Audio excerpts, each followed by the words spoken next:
Hi welcome back my YouTube channel. Ragi halwa ಹೇಗೆ ಮಾಡೋದು ನೋಡೋಣ ಬನ್ನಿ. ತುಂಬ ಟೇಸ್ಟಿಯಾದ ರಾಗಿ ಹಲ್ವಾ. ಇದೊಂದು ಹೆಲ್ದಿ ರೆಸಿಪಿ ಅಂತಲೂ ಹೇಳ್ಬೋದು. ಇದನ್ನು ಕೆಜಿ ರಾಗಿ ತೊಗೊಂಡಿದ್ದೀನಿ. ಅದನ್ನ ವಾಶ್ ಮಾಡಿಬಿಟ್ಟು ಒಂದು 8 ಗಂಟೆ ಕಾಲ ನೆನಾಕಬೇಕು. ಇದನ್ನ ನೈಟೇ ನೆನಾಕಿದ್ದೆ ನಾನು, ನೆಂದಿದೆ. ಈಗ ಇದನ್ನು ರುಬ್ಕೊತಿದ್ದೀನಿ ನಾನು. ಹಾಗೆ ತೆಂಗಿನಕಾಯಿ ಕೂಡ ಹಾಕ್ತಾಯಿದ್ದೀನಿ ರುಬ್ಬೋದಕ್ಕೆ. ಈಗ ಇದನ್ನು ರುಬ್ಬನ ನೀರು ಹಾಕಿ ನೋಡಿ ರುಬ್ಕೊಂಡಿದ್ದೀನಿ. ಈಗ ಇದ್ರಾಗಿರೋ ಹಾಲೆಲ್ಲ ತೆಗಿಬೇಕು ನೋಡಿ. ಫಸ್ಟು ಇದ್ರಾಗ ಒಂದು ಬಟ್ಟೆಗೆ ಸೋದಿಸ್ಕೋಬೇಕು. ಮಾಡ್ಕೊಂಡು ತಿನ್ನೋದ್ರಿಂದ ತುಂಬಾ ಬೆನಿಫಿಟ್ ಇದೆ, ಆರೋಗ್ಯಕ್ಕೂ ಕೂಡ ಒಳ್ಳೆಯದೆಯಾ ನೋಡಿ. ನೀಟಾಗಿ ಸೋದಿಸ್ಕೋಬೇಕು. ಈ ಥರ ಬಟ್ಟೆ ತಗೊಂಡು ಈಗ ಹಿಂಡ್ಕೊತಿದ್ದೀನಿ ನೋಡಿ. ಇದರೊಳಗೆ ನೋಡಿ ಹಾಲೆಲ್ಲ ತೆಗಿತಾಯಿದ್ದೀನಿ ನಾನು ನೋಡಿ. ಒಂದು ಬಟ್ಲು ಬೆಲ್ಲ ತೊಗೊಂಡಿದ್ದೀನಿ. ಈಗ ನೀರು ಹಾಕಿ ಕರಗಿಸ್ಕೋಬೇಕು ಈ ಬೆಲ್ಲ. ಈ ಥರ ಬಿಸಿ ಆದರೆ ಬೇಗನೆ ಕರಗೋಗುತ್ತೆ. ಸ್ವಲ್ಪ ಹೊತ್ತು ಬಿಸಿ ಮಾಡಬೇಕು ನೋಡಿ. ಕರಗಿದೆ ಬೆಲ್ಲ. ಈಗ ಹಾಲೆಲ್ಲ ತೆಗ್ದಿದ್ವಾ. ಈಗ ಮತ್ತೆ ಇನ್ನೊಂದು ಸತಿ ಸೋದಿಸ್ಕೊತಾ ಇದ್ದೀನಿ. ಅರ್ಧ ಕೆಜಿ ರಾಗಿಗೆ ಇಷ್ಟು ಹಾಲು ಬಂದಿದೆ.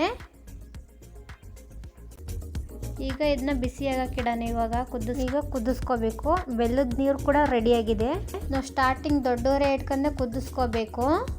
ಕೈ ಆಡಿಸ್ತಾನೆ ಇರಬೇಕು, ತಳ ಅಂಟದಂಗೆ ನೋಡಿ. ಗಟ್ಟಿ ಆಗ್ತಾ ಇದೆ. ಈ ಗಟ್ಟಿ ಆಗೋ ಸಮಯದಾಗ ಒಂದು ಚಿಟಿಕೆಯಷ್ಟು ಉಪ್ಪು ಹಾಕೋಬೇಕು. ಈ ಥರ ಗಟ್ಟಿ ಆದರೂ ಕೂಡ ಏನೂ ತೊಂದರೆ ಇಲ್ಲ. ಉಪ್ಪು ಹಾಕಿದರೆ ಗಂಟಾಗಿರೋವೆಲ್ಲ ಒಡೆದೋಗುತ್ತೆ. ಗಂಟಾದರೆ ಉಪ್ಪು ಹಾಕ್ತಾ ಇದ್ದೀನಿ. ನಾವು ಸಣ್ಣೂರು ಇಟ್ಕೊಂಡು ಕುದಿಸ್ಕೋಬೇಕು. ಈಗ ಕೈ ಆಡ್ತಾನೆ ಇರಬೇಕು. ಈಗ ಬೆಲ್ಲದ ನೀರು ರೆಡಿ ಮಾಡಿ ಎತ್ತಿಟ್ಕೊಂಡಿದ್ವಲ್ಲ, ಈಗ ಅದನ್ನು ಸೋದಿಸ್ಕೊತಾ ಇದ್ದೀನಿ ನೋಡಿ. ಗಂಟುಗಳೆಲ್ಲ ಆಗಿದ್ವಲ್ಲ ಹೆಂಗೆಲ್ಲ ಒಡೆದೋದ್ವು. ಮಿಕ್ಸ್ ಮಾಡ್ತಾನೆ ಇರಬೇಕು. ಈ ಥರ ಒಂದು 2 ಸ್ಪೂನ್ ತುಪ್ಪ ಹಾಕ್ತಾ ಇದ್ದೀನಿ. ನಾವು ಎಷ್ಟೊತ್ತು ಕುದಿಸ್ತೀವೋ ಅಷ್ಟು ಟೇಸ್ಟಿಯಾಗಿ ಬರುತ್ತೆ ಅಲ್ವಾ. 1 ಗಂಟೆ 1.5 ಗಂಟೆ ಕುದಿಸ್ಕೋಬೇಕು ಬಿಡದಂಗೆ. ಕೈ ಆಡ್ತಾನೆ ಇರಬೇಕು. ಈ ಸಮಯದಲ್ಲಿ ಏಲಕ್ಕಿ ಪುಡಿ ಹಾಕ್ತಾ ಇದ್ದೀನಿ. ಈಗ ಒಂದು 2 ಸ್ಪೂನ್ ತುಪ್ಪ ಹಾಕ್ತಾ ಇದ್ದೀನಿ. ನಾವು ಎಷ್ಟು ಕುದಿಸ್ತೀವೋ ಅಷ್ಟು ಚೆನ್ನಾಗಿ ಬರ್ತೈತೆ ಅಲ್ವಾ ನೋಡಿ. ರಾಗಿ ಹಲ್ವಾ ರೆಡಿ ಆಯಿತು ನೋಡಿ. ಈ ಕಲರ್ ಬರಬೇಕು, ಅವಾಗಲೇ ಗೊತ್ತಾಗೋದು ರಾಗಿ ಹಲ್ವಾ ರೆಡಿ ಆಯಿತು ಅಂತ. ತುಪ್ಪ ಸವರಿ ಎತ್ತಿಟ್ಕೊರೋಣ. ಈಗ ಹಾಕ್ತಾ ಇದ್ದೀನಿ ನೋಡಿ. ರೆಡಿ ಆಗಿತ್ತೆ ಹಲ್ವಾ.